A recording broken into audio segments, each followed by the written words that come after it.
ভোলাহাট এলাকার ছেলে মেয়েরা তৈরি থেকো আগামী 15ই ডিসেম্বর রবিবার ভোলাহাট চলুন সময় বেলা 2 ময়দান কাঁপাতে আসছেন সকলের নয়নের মণি বড় ভাইজান পীরজাদা আব্বাস সিদ্দিকী আল কোরাইশি ভাইজান।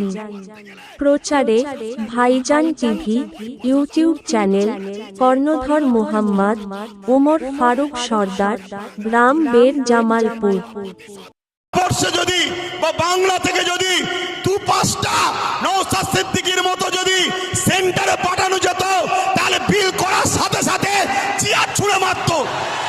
এখান থেকে সংবিধানের বিরুদ্ধে কথা বলছিস, কিন্তু আজ আমরা লোভে পড়ে গেলাম বা জালিমদের লুটারতে আমরা হেরে গেলাম। কিন্তু মনে রাখবেন এই লড়াই অনেক দিন কালের। আগামী দিন অস্তিত্ব বাঁচাবার জন্য যেমন আমাদেরকে রাজপথে সংবিধানের অধিকার নিয়ে লড়াই করতে হবে, ঠিক তেমনি সংবিধানের অধিকার নিয়ে নিজেদেরকে বাঁচার জন্য, নিজেদের অকাপ বাঁচাবার জন্য একটা চেয়ারের পায়ারও দরকার আছে না নাই? তোরা বলে আছে না নাই?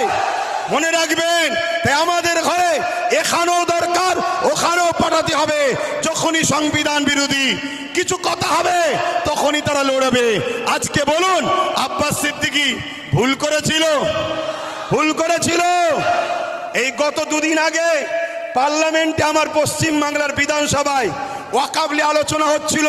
বড় বড় দাঁড়িয়ে রাখা মৌলী সাহেব কলকাতায় দাঁড়িয়ে বড় বড় ফুটানি দিচ্ছিল, ওর মধ্যে ঢুকে একটা ওয়াকফের পক্ষে কথা বলেনি।